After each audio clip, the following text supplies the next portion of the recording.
తెలుగుదేశం పార్టీకి ప్రతి నియోజకవర్గానికి ముగ్గురు నలుగురు నాయకులు ఉంటారు ఖచ్చితంగా. కాకపోతే వాళ్ళు పనికిరారు, ఇంకెవరైనా బలమైన నాయకుడు కావాలి అనే ఉద్దేశంతో వెయిట్ చేయాల్సిన పరిస్థితి చంద్రబాబుకి ఎందుకు వచ్చిందంటే, జగన్మోహన్ రెడ్డి సామాజిక సమీకరణాల మార్పుతో ఎస్సీ సామాజిక వర్గాల సీట్లు ఒక చోట నుంచి ఇంకో చోటకి మారుస్తున్నాం, మాలలు పోటీ చేసిన చోట మాదిగలకి, మాదిగలు పోటీ చేసిన చోట మాలలకి, ఇట్లాంటి రకరకాలైనటువంటి ఈక్వేషన్స్ తీసుకుంటూ వెళ్తుంటాం. అట్లాగే ఓసీ సీట్స్ బీసీలకు ఇవ్వడం, ఇట్లాంటి నిర్ణయాలు తీసుకోవడంతో జగన్మోహన్ రెడ్డికి సంబంధించినటువంటి అంశం ఇక్కడ స్పష్టంగా కనబడుతోంది. దాంతో చంద్రబాబు నాయుడు గారికి అభ్యర్థుల కొరత ఏర్పడింది. ఎస్పెషల్లీ ఎస్సీ ఎస్టీ నియోజకవర్గాల్లో ఫ్రమ్ ద బిగినింగ్ తెలుగుదేశం పార్టీకి పట్టు తక్కువే. బీసీ సామాజిక వర్గంలో నుంచి వచ్చేటప్పటికేమో ఓ 3 కుటుంబాల చేతుల్లో ఉండిపోయింది పార్టీ, మిగతాది లేదు. ఇటు మార్పు ఉంది.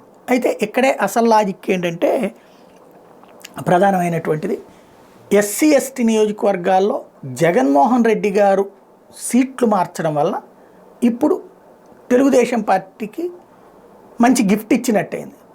అంటే ఒక బలమైనటువంటి నాయకుడిని ఇచ్చినట్టయింది. ఇప్పటిదాకా తెలుగుదేశం పార్టీలో ఒక ఆవిడ వంగలపూడి అనిత గారు, జవహర్ గారు, ఆనందబాబు గారు, ఇట్లాంటి వాళ్ళు, వరలరామయ్య గారు, ఇట్లాంటి 3-4 పేర్లు.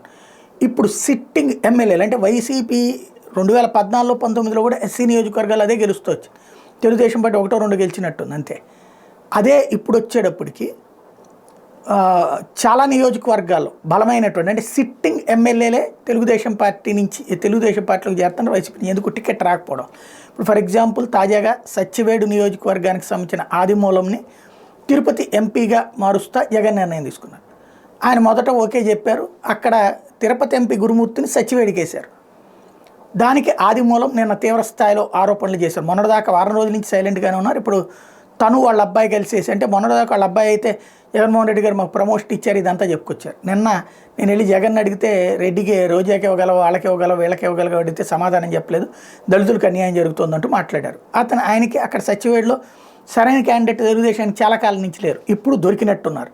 ఈయన ఆదిమూలంగా తెలుగుదేశం వైపుకి వెళ్తున్నట్టున్నారు. అట్లాగే మొన్న రక్షణ నిధి తిరువూరు స్వామిదాస్ వచ్చి వైసీపీలో చేరారు, వైసీపీ సిట్టింగ్ ఎమ్మెల్యే అటుకు వెళ్తున్నారు. అట్లాగే నూజివీడికి క్యాండిడేట్ సరైన వాళ్ళు దొరకకపోతే ముద్రపోయిన ఉన్న ఆయనకంటే బలమైనటువంటి క్యాండిడేట్ కావాలి అనుకుంటే అప్పుడు పెనమలూరుకు సంబంధించి పార్థసారథికి టికెట్ ఇవ్వకపోయేటప్పటికి ఆయన తీసుకెళ్ళి అక్కడ నూజివీడిలో ఇచ్చేటటువంటి పరిస్థితి. ఇట్లాగా ఓవరాల్గా తెలుగుదేశానికి అభ్యర్థుల కొరతని జగన్మోహన్ రెడ్డి తీరుస్తూ బాబు గారికి మంచి గిఫ్ట్ ఇస్తున్నట్టున్నారు.